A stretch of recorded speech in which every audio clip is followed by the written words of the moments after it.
Are you looking for standard decks that can beat the meta, that can win with very few rares, maybe even no rares? Well, I've got the video for you. We've got 5 decks today that are budget, and those decks are Mono Green Toxic, Mono Blue Harmonize, Mono Red Prowess, Budget Izzet Artifacts, and no rares Orzhov Bounce. They all feature cards from the new Tarkir Dragonstorm set. And I have proven with testing over a couple weeks now that they can win on Arena. So without further ado, let's check out 5 budget decks that can beat the meta.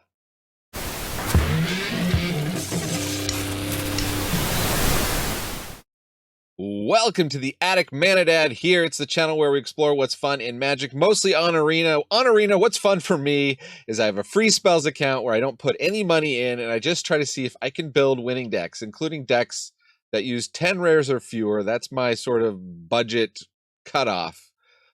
And I'm going to start off with the Mono Red Prowess because I think if you want a deck that's guaranteed to win at a good rate, this is where you start.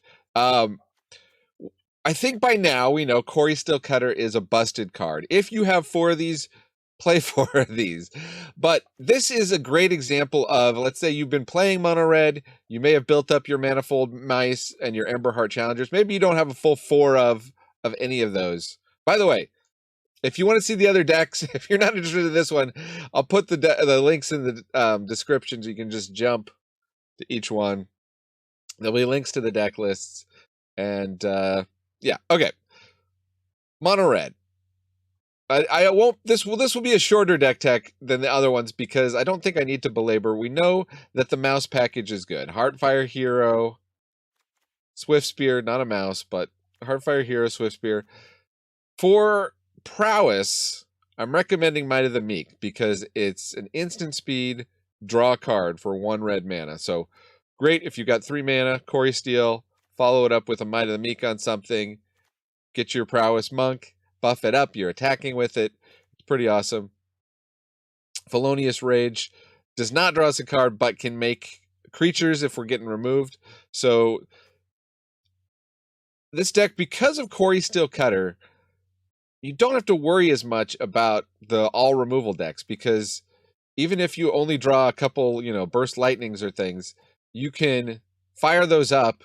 You play a creature, play a burst lightning, and then you've made another creature that opponent has to deal with the Cori-Steel Cutter. The Cori-Steel Cutter just continues to be a threat. They wipe the board, whatever.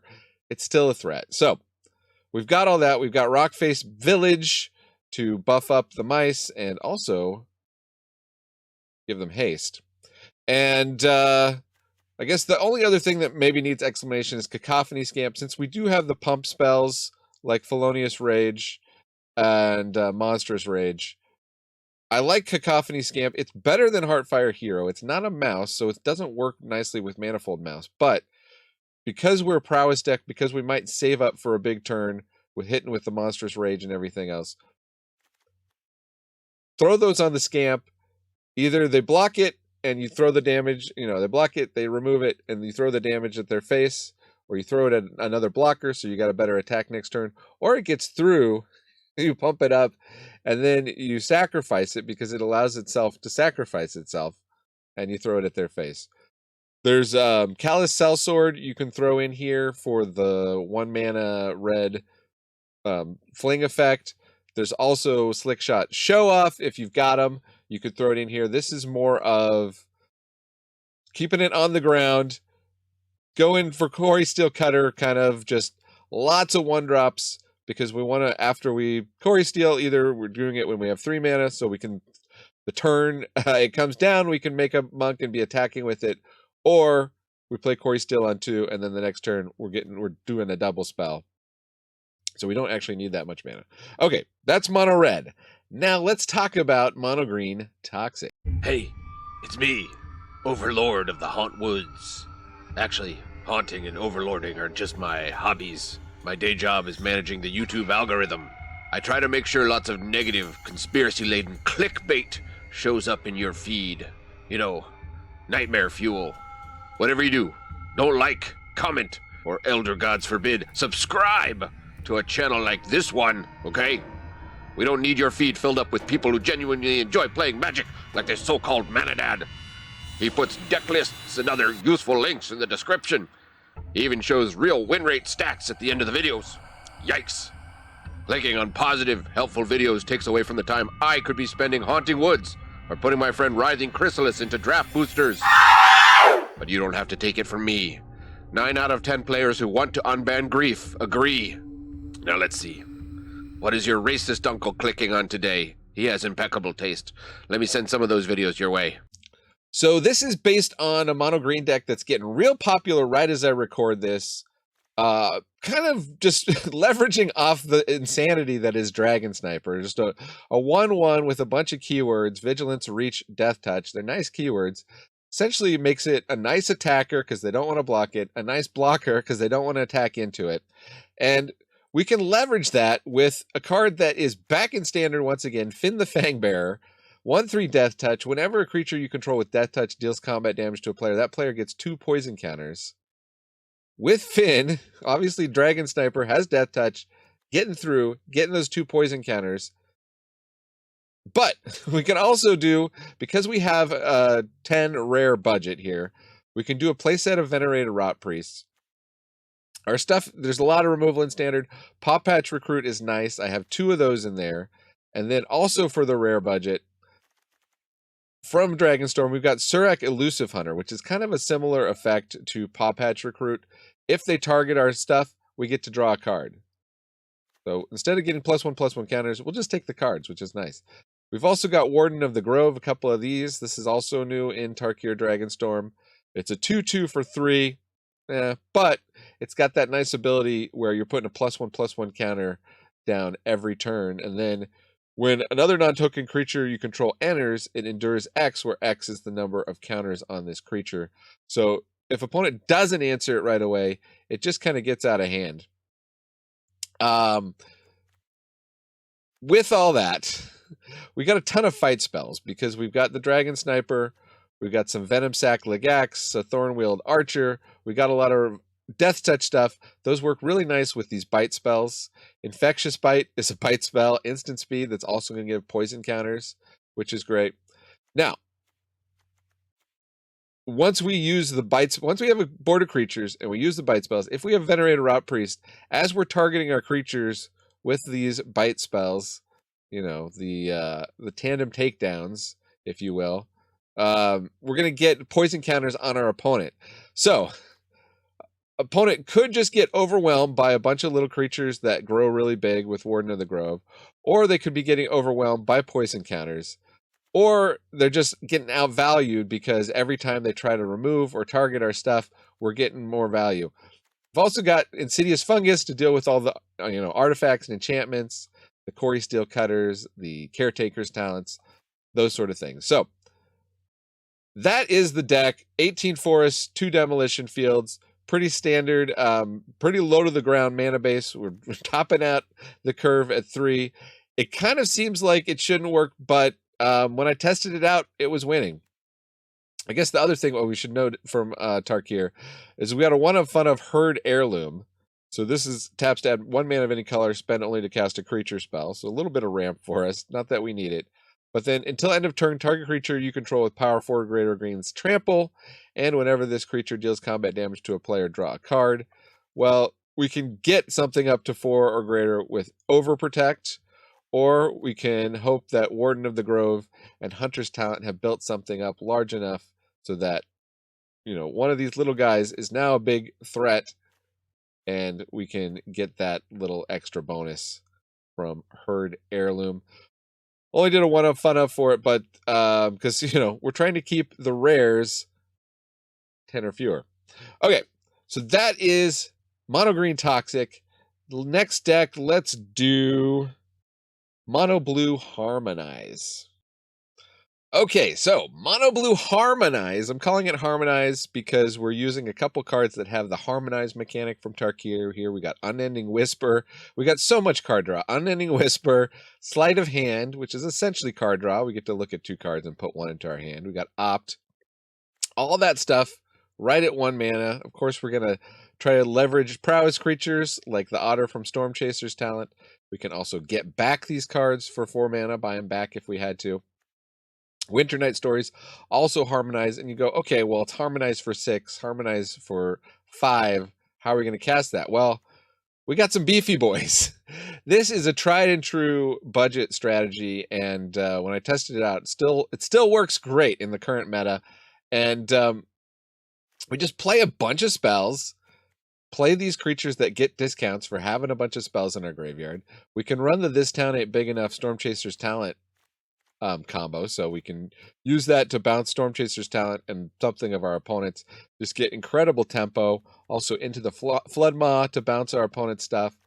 We're putting stuff in the graveyard either with Chart Course or with the Free the Fae side of Picklock Prankster. We can stock up to get more stuff in our hand. We can Winter Night Stories to get more stuff in our hand. And then eventually we just drop a couple Tolarian Terrors or Edimer Crabs, and opponent can't do much. Even if we feel like we've played out the crabs and the board is stalled, we can still bounce the crabs back, bounce back the Storm Chaser's talents, and replay them to get the tap, the tap and freeze ability. I guess it's not really a freeze, but tap up to 2 target creatures when this enters. And we can just keep looping that this town, and then just win off of tempo, essentially. So that is the mono blue budget harmonized deck. I really feel bad. I don't have time to record gameplays for all of these budget decks, but this is one where I know some of you have not played this style, this tempo style, and it would really benefit you to see how I make the decisions and how I play this deck, because this deck can seem really terrible if you're playing it wrong. And it can seem really terrible if you're playing it right and you get the wrong draw too, and you don't understand what it's trying to do. So let me know in the comments, would you like to see a gameplay with this? I definitely recommend checking out. I did a mono blue budget tempo deck that's going to be legal for 5 years because it's just based around foundation cards.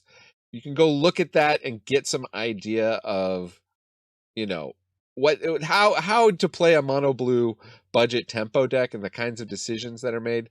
That deck has more counter spells. We just have a one of fun of negate, just basically trying to stop opponent's key card, a board wipe, whatever that they're going to use to hinge the game on, a removal spell. We just negate that, but otherwise we're just trying to slow them down, fill our graveyard up, and then just pass them with the big creatures with this deck.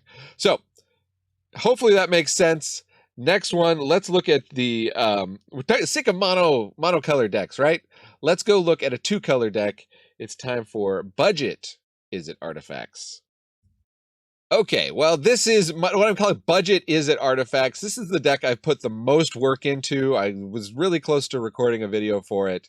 I feel like the fewest of you are going to play it, but that's okay. I like it. I think it's kind of fun. A little bit shoehorned in because we don't have much in this deck that is Tarkir based other than Cori-Steel Cutter. If you've got them, put them in, because this is an artifact that's also pretty busted. What I will say is almost everything in this deck is an artifact. It's really easy to, when you get Tamio's Logbook, which is draw a card, costs 1 less for each other artifact you control. This is like a 1 blue tap, draw a card every turn, pretty much guaranteed. Same with Memory Garden is a 1 blue to come down. So think of it more like this kind of curve here. So what are we trying to do? We got a number of ways to win with this deck. We can throw down a Spyglass Siren turn 1, comes with a map, so it comes with an artifact. And we can, on turn 3, pop a Zoetic Glyph on that map and have a 5/4 that's attacking in. And that can be just straight up beatdowns. 2 mana, 3/2. If the opponent is not, holding the ground, that's straight up beatdowns. We can also ramp a little bit, and also a nice little target for the Zoetic Glyph to make a 5/4 flying here with Oaken Siren. So this is a common. Seems a little bit low power, and it is a little bit low power, but it actually tends to draw removal, which is kind of funny. Same with Clockwork Percussionist. If they want to remove this, it just pays for itself. Mishra's Research Desk can give us a little bit of card advantage. We're churning through our deck because our real win condition, the number one win condition in the deck, is Simulacrum Synthesizer. So what we want to do is get that synthesizer down and have a big artifact, either a Memory Guardian or a Tamio's Logbook to follow it up with, and then just be drawing through the deck and trying to find more. If we can, we're going to use the spree mode where we create a token that's a copy of target artifact or creature, so we can do that for the synthesizer, and you get multiple synthesizers triggering. Then you're just starting to make an army that is pretty much unstoppable. The Cori-Steel Cutter, the way that fits in, first of all, it's an artifact. Second of all, because we have all these 1-drops, or a pseudo 1-drop here, it's not that hard to trigger this. So this is like our backup number 2 way to win. It's just get a Cori-Steel Cutter and just be triggering it and making lots of prowess monks. We have a decent amount of non-creature spells. Mishra's Research Desk can kind of like play itself twice, so that if you top deck that after you got a Cori-Steel Cutter, you've got the activation there. And Tamio's Logbook is an activation. Zoetic Glyph is an activation. So that's that. I had to use some of, because here's the thing with the budget decks, and especially this very restrictive 10 rares or fewer guideline that I put myself under. This deck wants good mana, so I spent 2 of our rares on Spire Bluff Canal so that we can just try and make sure we've got, if we have a Spyglass Siren, we've got the blue. If we've got a Percussionist, we've got the red. That's what this mana base is going for. We do have Swiftwater Cliffs as a tap land, and Peculiar Lighthouse, which is a tap land, except in the late game. It's an untapped land, which is nice to have. So that's kind of the deck. Piggy Bank also dies into a treasure token, which is actually super relevant a lot of the time when I'm playing this deck. I should note that. They can try to remove this as an artifact, but it leaves another artifact on the board, and it can also help fix the mana a bit for the budgetness of this deck. I find this deck really fun. It's really challenging unless you draw the synthesizer. It might be correct to do at least one mulligan to try and find a synthesizer or a hand that can get you to the synthesizer. Maybe a little bit of draw with the Research Desk. I'm not sure. This deck, as much as I've tested it, and I've been testing it kind of for weeks now, I still think it needs more testing, and it's just the budgetness of it. You can build synthesizer decks non-budget very easily, and there's some good deck lists out there. And if that's the kind of gameplay you like, but you don't have the wild cards yet, maybe this is what you craft and try to build towards, right? You get your synthesizers, you get your 4 copies of 3 Steps Ahead, and you're just trying, you get your mana base, and you're just trying to build towards those decks as you play this. And this deck absolutely can win. It does win. It's really good. I really enjoy it. But let's say 10 rares is just too many rares for you. Well, I got another deck that you're going to enjoy. It is white and black, aka Orzhov Bounce. That's right, no rares, Orzhov Bounce, taking advantage of Pixie. We all know and love how good Pixie is with Hopeless Nightmare and Grim Bobble and, Nowhere to Run and Momentum Breaker. We know that. In Tarkir Dragonstorm, we also got Sunpearl Kirin, which is essentially just copies 5 through 8 of Pixie. So we're just doing that kind of shenanigan stuff. We've got the Snarling Gorehounds because these are cheap creatures that will also let us surveil, so we can kind of fix our mana. Because as I talked about in the last video, the last deck in this video, if you didn't hear that, it's really hard to do 2-color on a budget. It's just really hard because you have to get those rare lands. You're going to lose to your mana base some amount of time when you're playing more than 1 color on budget. That's just what it is. So we've got the Scoured Barrens and the Neglected Manor.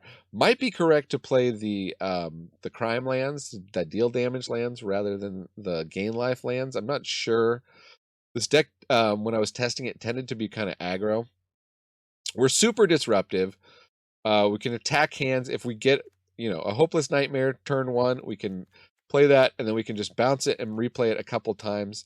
We've also got Bandit's Talent to take advantage once opponent gets heck bent, once they have 0 cards in their hand. Deep Cavern Bat can also take cards out of their hand. Momentum Breaker, a lot of people don't realize, but this can also take cards out of your opponent's hand. This is good against the control decks that don't play any creatures as well. So we've got that. Now, a couple of the spicy things here. We do have 2 of Corroding Dragonstorm. So this is another way to just deal damage and loop, and you're getting that Surveil, so you're able to, set up the top cards of your deck and find what you need. Princess Takes Flight is a removal spell in this deck, and let me explain how. Chapter 1 is exile up to 1 target creature. Then you go to turn 2. Target creature you control gets +2/+2 and gains flying until end of turn. Hopefully you got a creature down. If not, whatever. You don't worry about that, because that turn you're playing either a Pixie or Kirin. You're bouncing this back to hand. Their thing stays exiled. If you never get to Chapter 3, their thing is just exiled. It's just an Oblivion Ring. But it's a repeatable one. And it's one that also gives +2/+2 and flying until end of turn. So we can have a flying 3/3 menace. It's actually a good way to close things out. Another thing people don't expect is Dewdrop Cure. We've got these cheap creatures. Maybe they remove them. Especially Bat. Bat's going to get removed a lot. Opponent thinks, okay, I got my card back. I'm going to play it next turn, blah, blah, blah. You just follow up, Dewdrop Cure, bring back Bat, bring back a Kirin. Take the card out of their hand that they wanted to get back, bounce something with value, replay it, whatever it is. This works really nicely with rares, but I urge you to give this a test with no rares and just see how awesome this deck is with absolutely no rares. This deck was absolutely destroying when I was playing it this morning on my phone. So it's good in the current meta as I record this. I love the bounce deck. I love this style of play. I hope you do too. So this is my no rares budget deck for the meta. I think if you're playing a budget deck, I'll give a couple little tips. First of all, the mana base tip. If it's got more than 1 color, you're going to lose to your mana base some amount of the time, unavoidable. Number 2, people will steamroll you. There's like the meta decks, and they got all the rares, and they just get the perfect draw. That's going to happen. That's going to happen even if you also have a deck with all the rares. If people get the perfect draw, they're going to steamroll you. What's nice about these decks, and what I've tested with all of these decks, is in some amount of the games against the meta decks, not all of them, but some amount, they are capable of beating the best decks. There is some amount of time where it is not an auto scoop with any of these decks. You have a chance. You're going to, as you play it, you'll get a sense of what's a good hand with this deck, what's not. You'll see when you're probably losing because of mana base, or because you don't have, the rare that really deals better with the threat. You have to use the uncommon or common that doesn't quite deal with the threat as well. But all of this stuff, I mean, this deck is just straight value town. Probably the weakest card is Gorehound, but it's just sort of a glue that helps put all this together. You get incredible card advantage with the bounce engine and replaying all this stuff. So I hope you give one of these budget decks a try. I hope you enjoy it. Leave comments if you try out the decks, or you have ideas of, uncommons or commons that are printed into standard that I missed, that should be in the deck, that's better than what I have in the deck, or just ideas for other budget decks. Let me know. I try to do budget decks regularly on this channel.